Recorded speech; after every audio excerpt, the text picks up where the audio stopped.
예. 예, 오늘 한국에서 영수회담의 이면에 관련 여러 가지 물밑 대화나 이런 것들에 대해 가지고 정보를 접하고 상당히 놀랄 수가 없었습니다. 우선 긍정적으로 평가할 부분은 대통령께서 총선 이후에 변화의 의지를 가지고 결단을 내려서 삼성등 경기대 정치전문대학원 원장에게 이 영수회담의 물꼬를 터달라는 요청을 했다는 것, 능동적인 움직임을 보인 것 자체는 매우 긍정적으로 평가합니다. 하지만 영수회담에서 정작 민생이라든지 아니면 중요한 사안들에 대한 물밑 대화가 오가고 조율되었다기보다는 정치적으로 사실 크게 의미가 없는 그런 제안들이 오갔다는 것이 상당히 놀라웠습니다.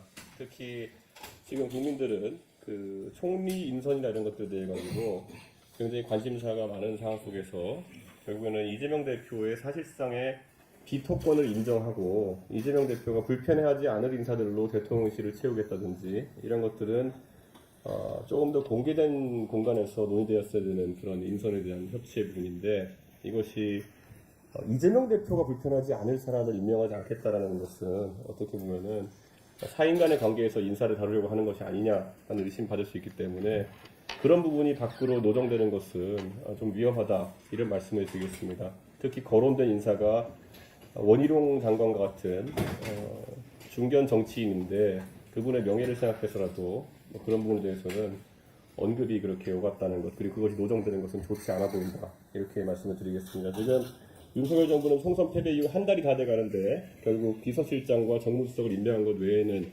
인사로서 새로운 감동이나 아니면 변화의 의지를 보이지 못하고 있습니다. 그래서 현재 총리하고 하마평에 오르는 인사들이 여럿 있는 것을 알고 있는데, 조석희 총리, 그리고 저는 지금 상황 대통령께서 정치적인 부담을 느끼시겠지만은 경제 관련 부처라든지 이런 부분에 대해서는 중폭의 개각이 필요하다, 이런 말씀도 드리겠습니다. 지금 우리 정부가 물가 관리에 실패하고 있다는 평가를 받고 있기도 하고, 그리고 계속 그 경제부처에서는 GDP 성장률 같은 단편적인 지표만 이야기하면서 경제 성과를 부풀리려고 하는 것 같은데, 양극화라든지 아니면 부동산 위기라든지 이런 국민의 민생에 직결된 부분 같은 경우에는 대안을 잘 내놓지 못하고 있습니다. 그래서 저는 경제, 산업 관련 부처의 중폭 개각 도전을 해야 된다, 이런 생각입니다. 그래서 앞으로 그런 인선을 신속하게 추진해서 적어도 임기 후반부에는 윤석열 정부가 민생을 살피고 새로운 모습을 보이는 그런 정부가 됐으면 좋겠다, 이렇게 생각합니다.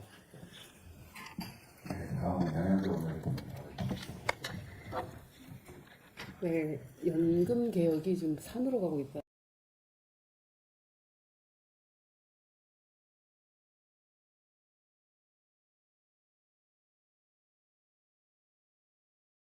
민간자문위원회 회의와 국민이 직접 참여하는 공론화를 통해서 연금 개혁안의 최종안이 완성되었습니다.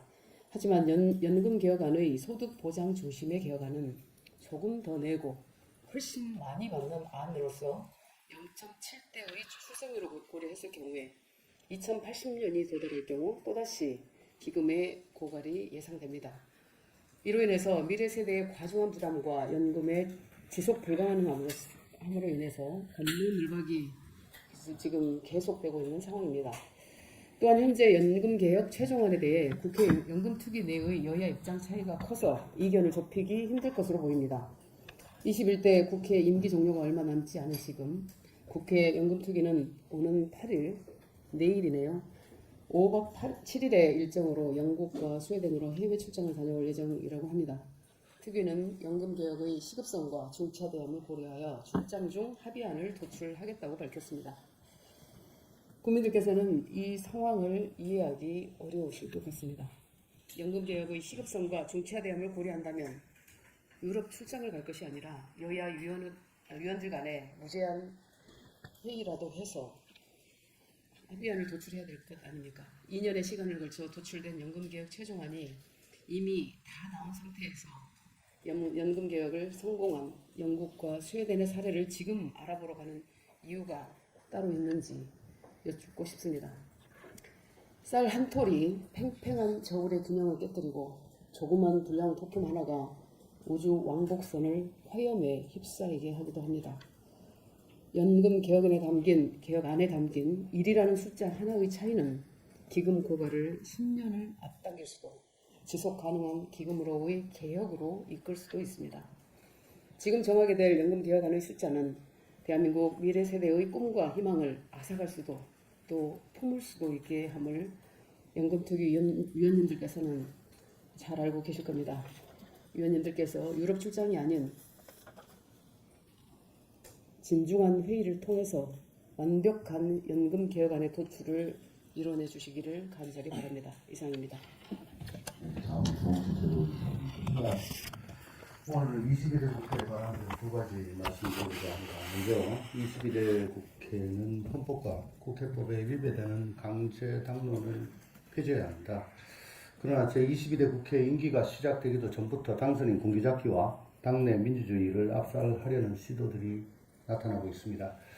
지난 5월 3일 더불어민주당 당선인 총회에서 이재명 대표는 당론으로 어렵게 정한 법안들도 개인적인 이유로 반대해서 추진이 멈춰버리는 사례를 몇 차례 봤는데 그건 정말로 옳지 않다 라면서 당론 반대는 옳지 않다는 입장을 분명히 밝혔습니다. 물론 자신의 신념과 가치의 양심에 반하는 것이 아니라면 이라는 단서를 달았습니다만 의원이 당론에 반대한다면 그 이유가 자신의 신념과 가치에 반하는 것이기 때문이지 다른 이유를 찾기 힘들 것이기 때문에 하나마나한 이야기일 것입니다. 오히려 국회의원은 국가 이익을 우선하여 양심에 따라 직무를 행한다 라고 규정한 헌법 제46조 2항과 의원은 국민의 대표자로서 소속 정당의 의사에 기속되지 아니하고 양심에 따라 투표한다는 국회법 제114조의 2는 강제 당론이 위헌 위법임을 공변하고 있습니다. 더구나 171명의 의원 중 원내대표를 하겠다는 분이 한 분밖에 나오지 않고 중립을 지켜야 할 국회의장 후보자들부터 명심히 자신에게 있다는 점을 선거 전략으로 삼는 민주당 상황에서는 명심히 그 당론을 강화한다면 강제당론을 따르라는 것은 171명 민주당 의원들에게 명심을 잘 따르라는 것과 뭐가 다르겠습니까? 정당의 당내 민주주의와 의회 민주주의는 상권 분립이라는 제도적 통제와 상호 관용 그리고 제도적 자제라는 규범에 의한 통제에 의해 작동합니다. 그러나 절대 과반의 민주당이 상호 관용과 제도적 자제를 무시한 채 강제 당론으로 무장하고 숫자로 밀어붙인다면 상권 분립을 넘어 행정부 견제가 아니라 행정부와 입법부가 적대적으로 권력을 분점하여 대한민국을 쇠락의 길로 이끌 것이라고 확신합니다. 그 어떤 이유로도 강제 당론은 폐지되어야 합니다. 다음은 총선 이후 모든 정당에서 관찰되고 있는 방향 전환에 대한 말씀입니다.